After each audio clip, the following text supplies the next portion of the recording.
Operation Barbarossa during World War II.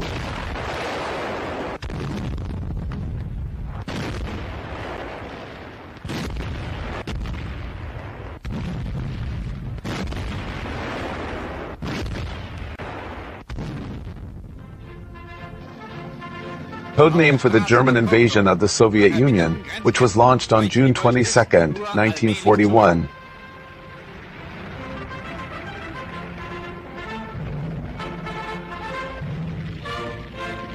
The failure of German troops to defeat Soviet forces in the campaign signaled a crucial turning point in the war.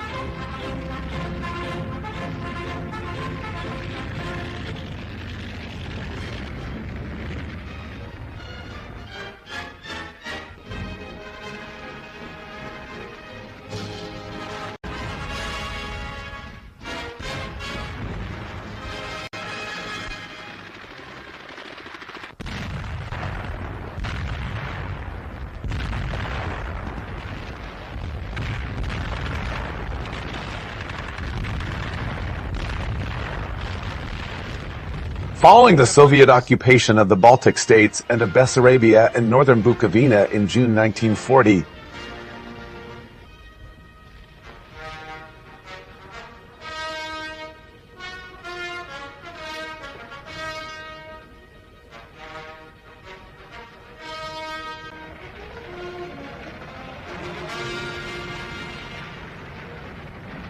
which put Soviet forces in proximity to the Romanian oil fields on which Germany depended.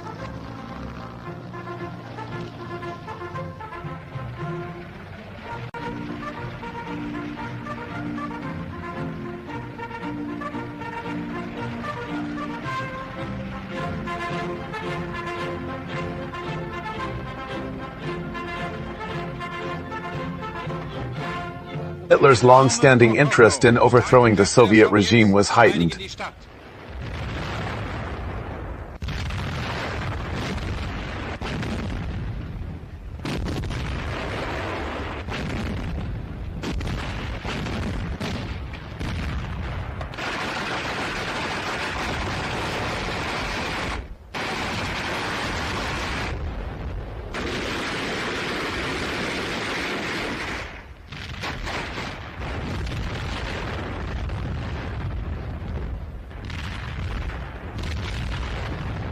He became acutely suspicious of the intentions of the Soviet leader, Joseph Stalin, and he began to feel that he could not afford to wait to complete the subjugation of Western Europe.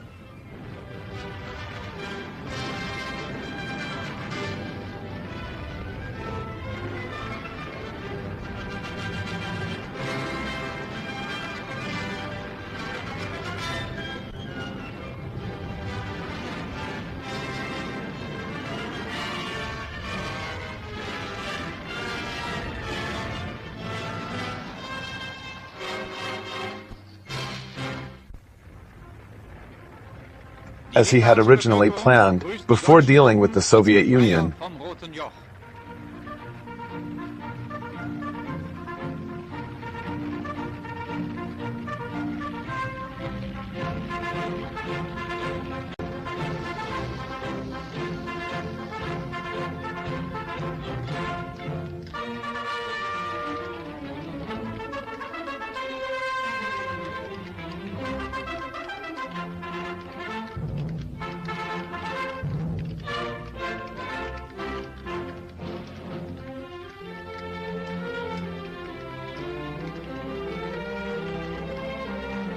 Hitler had originally scheduled the invasion of the USSR for mid-May 1941.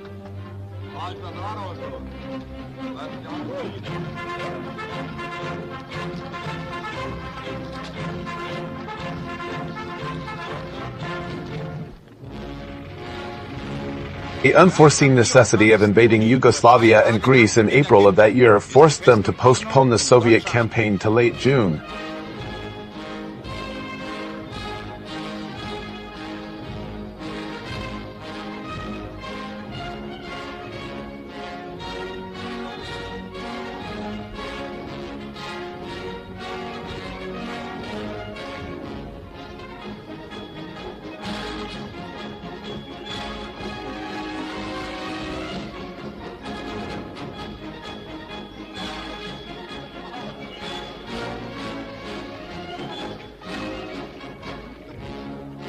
The swiftness of Hitler's Balkan victories enabled him to keep to this revised timetable.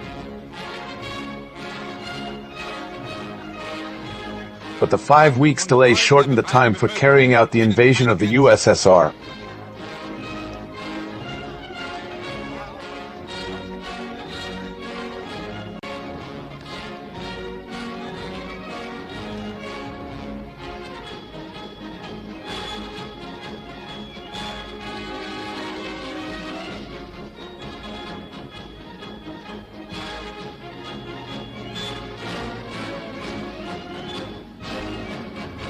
And was to prove the more serious because in 1941 the Russian winter would arrive earlier than usual.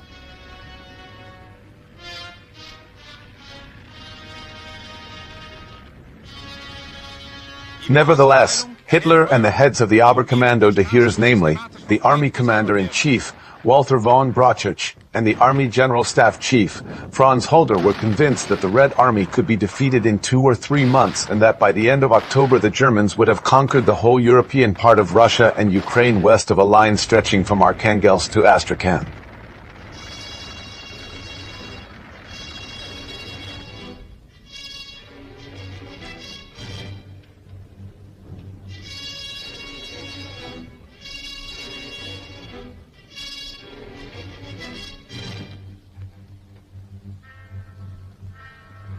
The invasion of the Soviet Union was originally given the code name Operation Fritz.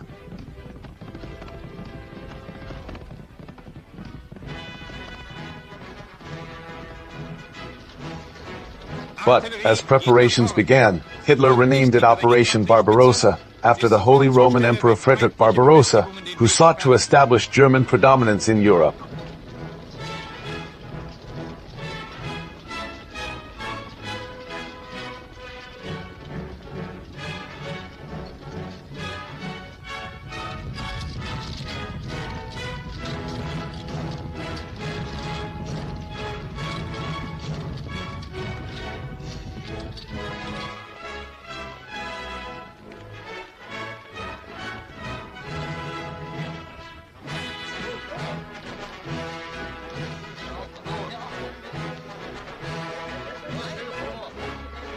For the campaign against the Soviet Union, the Germans allotted almost 150 divisions containing a total of about 3 million men.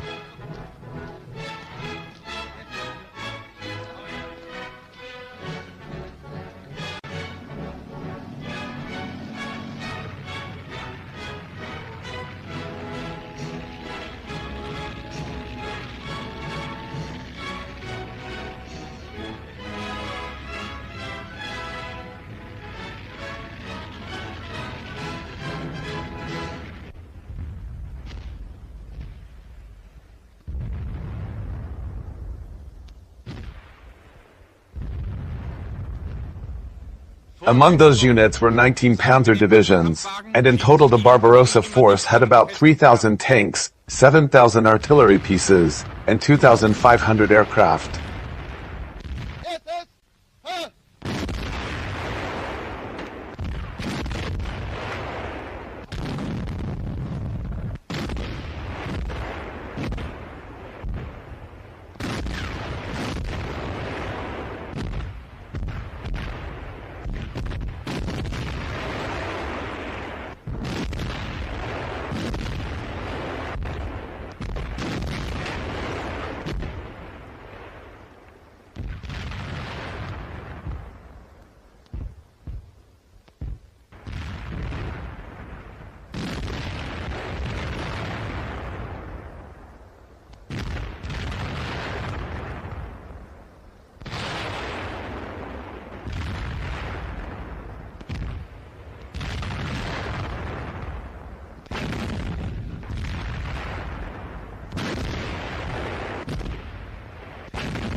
Truppen haben die feindlichen Hauptstellungen durchstoßen. Kurz darauf ist Dünaburg in deutscher Hand. Das Vorgelände wird von versprengten Feindtruppen gesäubert.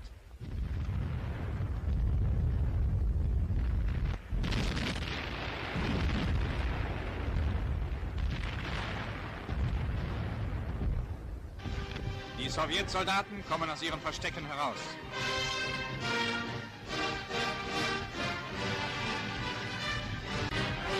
It was in effect the largest and most powerful invasion force in human history.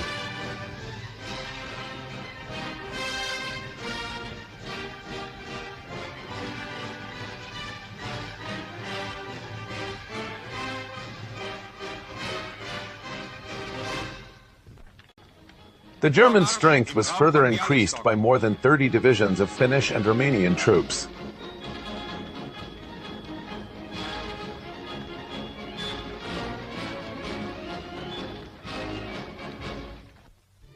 The Soviet Union had twice or perhaps 3 times the number of both tanks and aircraft as the Germans had, but their aircraft were mostly obsolete.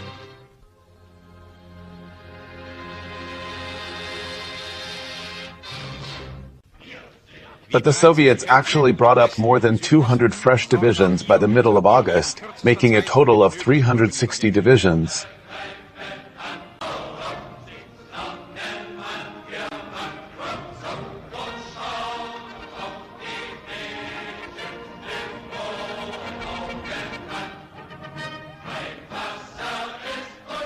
On June 22, 1941,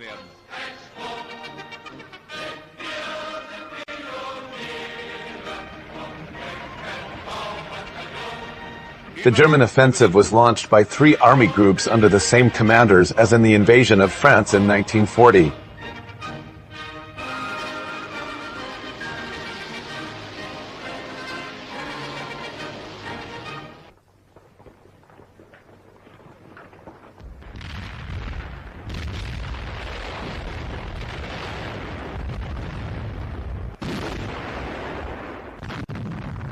On the north, an army group under General Wilhelm von Lieb struck from East Prussia into the Baltic states toward Leningrad. On the south, another army group under General Gerd von Rundstedt, with an armored group under General Paul Ludwig von Kleist, advanced from southern Poland into Ukraine against Kiev, whence it was to wheel southeastward to the coasts of the Black Sea and the Sea of Azov.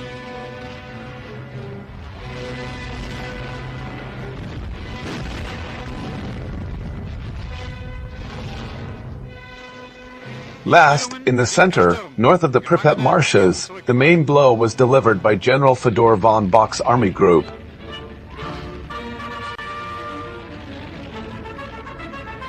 With one armored group under General Heinz Guderian and another under General Hermann Hoff,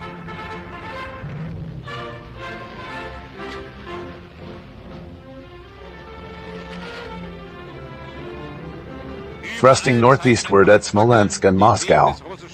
The invasion along a 1,800-mile front took the Soviet leadership completely by surprise and caught the Red Army in an unprepared and partially demobilized state.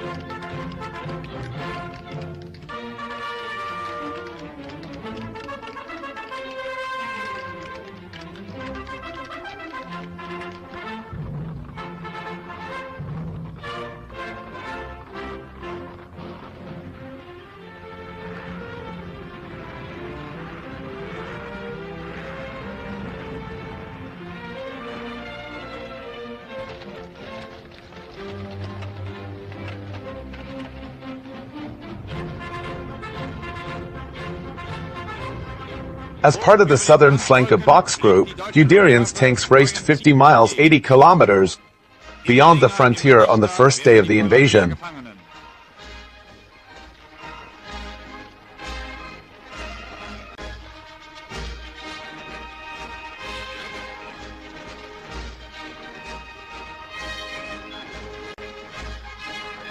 And were at Minsk, 200 miles beyond it, on June 27th.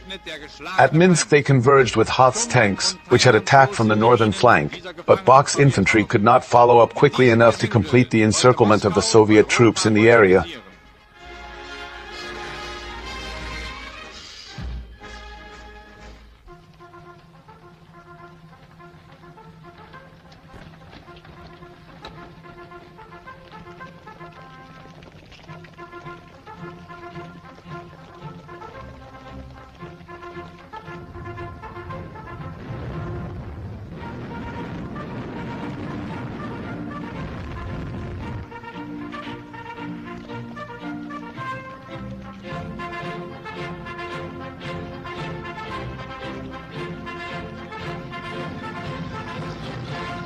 though 300,000 prisoners were taken in the salient.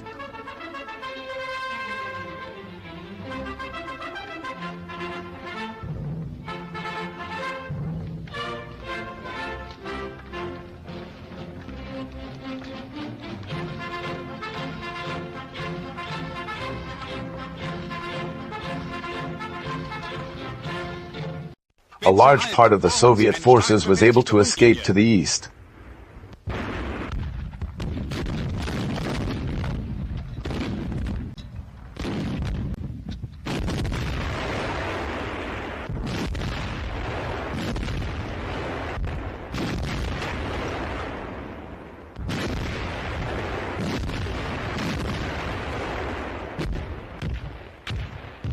The Soviet armies were clumsily handled and frittered their tank strength away in piecemeal action like that of the French in 1940.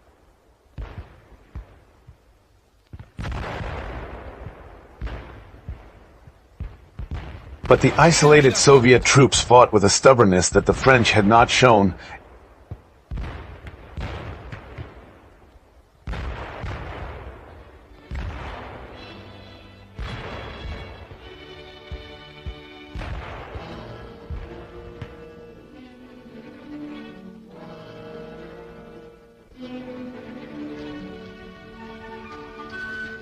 And their resistance imposed a break by continuing to block road centers long after the German tide had swept past them.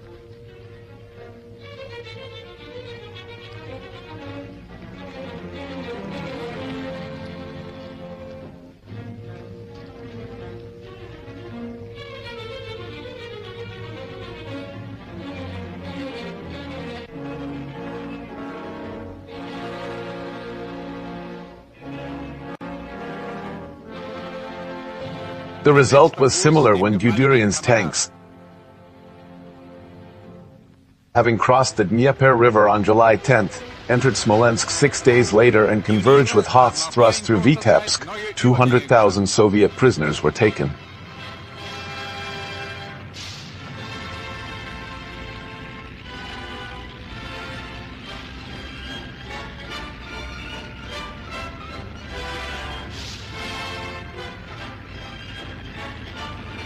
The Germans began to be hampered by the scorched earth policy adopted by the retreating Soviets.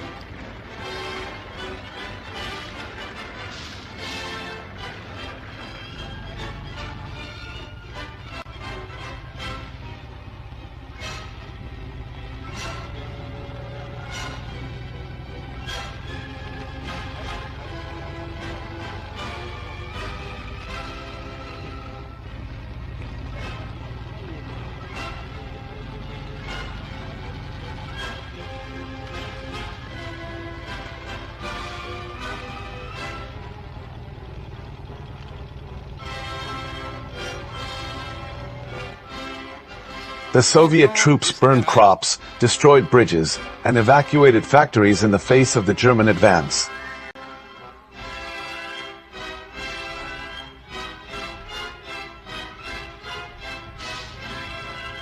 Entire steel and munitions plants in the westernmost portions of the USSR were dismantled and shipped by rail to the east, where they were put back into production.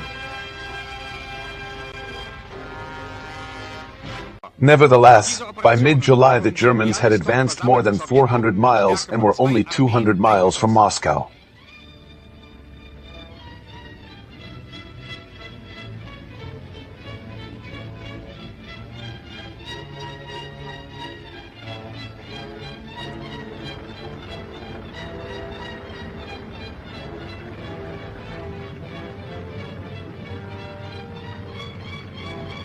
They still had ample time to make decisive gains before the onset of winter. But they lost the opportunity, primarily because of arguments throughout August between Hitler and the OKH about the destination of the next thrusts thence. Whereas the OKH proposed Moscow as the main objective,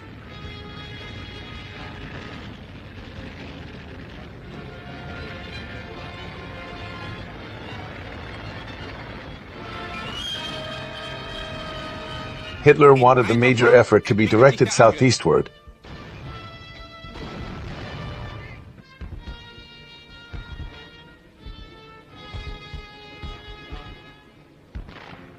through Ukraine and the Donetsk basin into the Caucasus.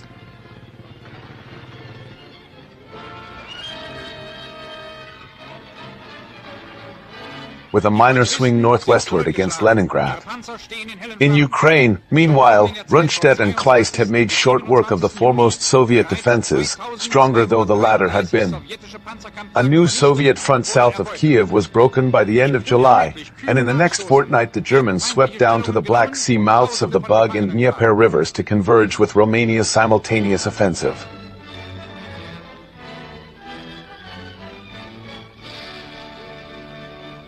Kleist was then ordered to wheel northward from central Ukraine and Guderian southward from Smolensk for a pincer movement around the Soviet forces behind Kiev. By the end of September, the claws of the encircling movement had caught 520,000 men. These gigantic encirclements were partly the fault of inept Soviet high commanders and partly the fault of Stalin, who as commander-in-chief stubbornly overrode the advice of his generals and ordered his armies to stand and fight instead of allowing them to retreat eastward and regroup in preparation for a counteroffensive.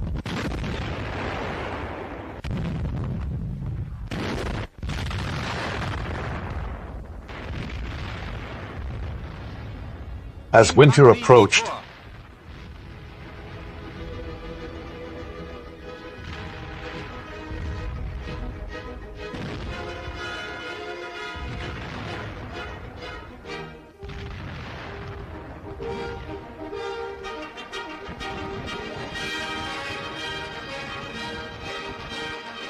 Hitler stopped Lieb's northward drive on the outskirts of Leningrad. He ordered Rundstedt and Kleist, however, to press on from the Dnieper toward the Don and the Caucasus.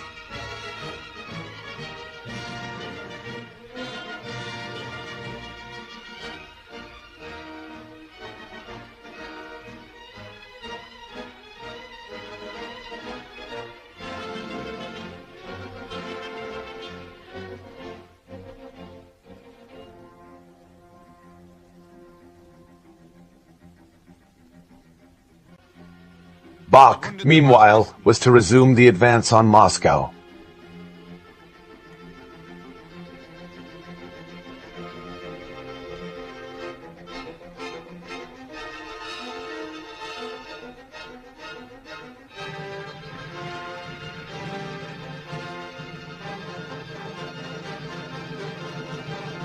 Bach's renewed advance began on October 2nd, 1941. Its prospects looked bright when Bach's armies brought off a great encirclement around Vyazma.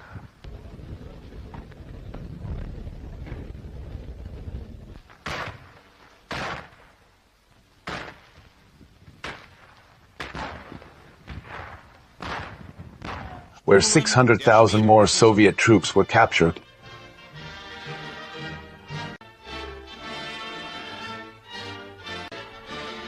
That left the Germans momentarily with an almost clear path to Moscow. Halder, Bach, and almost all the German generals involved in Operation Barbarossa argued vehemently in favor of continuing the all-out drive toward Moscow. Besides the psychological importance of capturing the Soviet capital, the generals pointed out that Moscow was a major center of arms production, the center of the Soviet communications system, and an important transport hub. Intelligence reports indicated that the bulk of the remaining Red Army was deployed near Moscow under Timoshenko for the defense of the capital.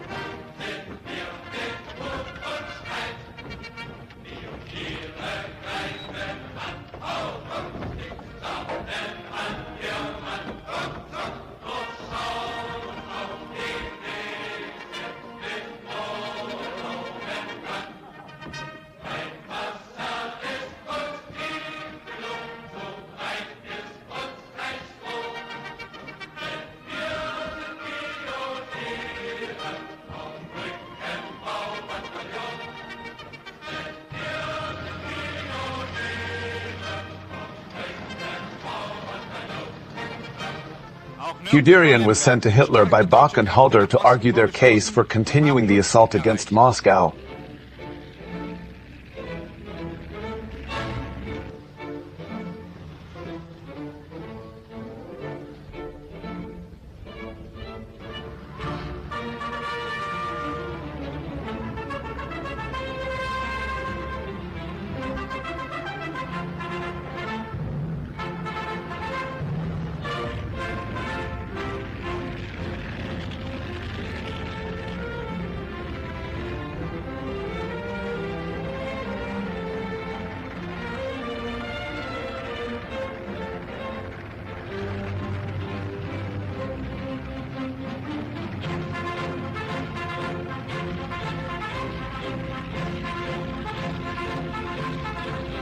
But Hitler issued an order through Guderian bypassing Bach and Halder to send army group centers tanks to the north and south, temporarily halting the drive to Moscow.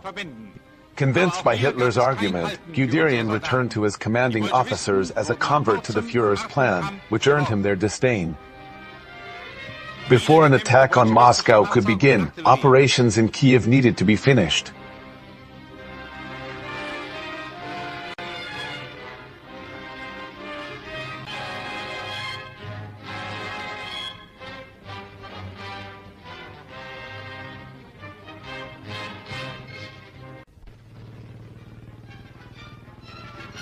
Half of Army Group Center had swung to the south in the back of the Kiev position, while Army Group South moved to the north from its Dnieper bridgehead. The encirclement of Soviet forces in Kiev was achieved on September 16th. A battle ensued, in which the Soviets were hammered with tanks, artillery, and aerial bombardment.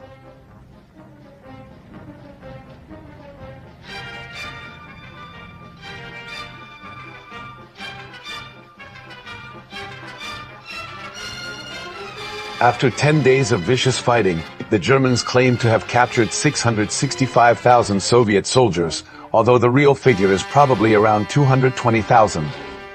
Soviet losses were 452,720 men, 3,867 artillery pieces and mortars from 43 divisions of the 5th, 21st, 26th, and 37th Soviet armies.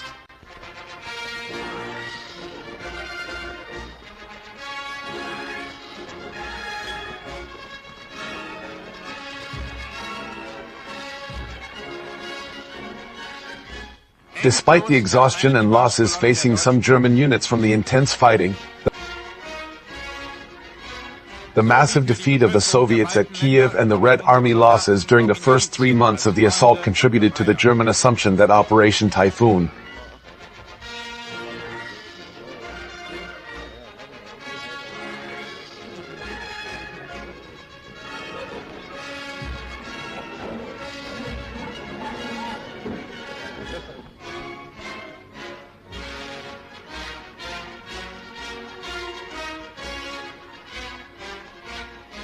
the attack on Moscow could still succeed. After Kiev, the Red Army no longer outnumbered the Germans, and there were no more trained reserves directly available. To defend Moscow, Stalin could field 800,000 men in 83 divisions, but no more than 25 divisions were fully effective.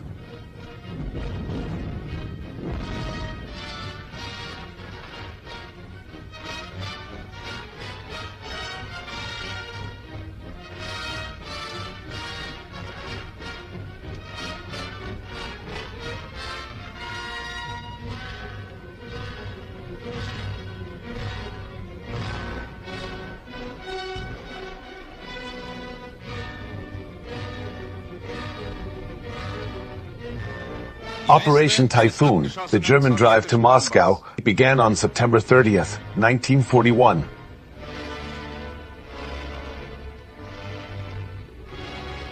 In front of Army Group Center was a series of elaborate defense lines, the first centered on Vyazma and the second on Mozhaysk. Russian peasants began fleeing ahead of the advancing German units, burning their harvested crops, driving their cattle away, and destroying buildings in their villages as part of a scorched earth policy designed to deny to the Nazi war machine needed supplies and foodstuffs.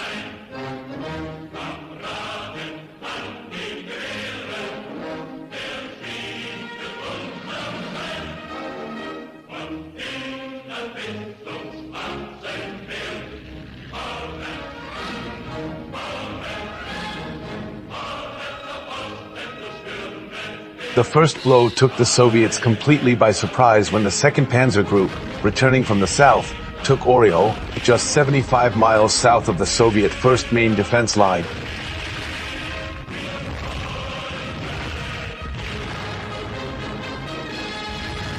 Three days later, the Panzers pushed on to Bryansk while the Second Army attacked from the west.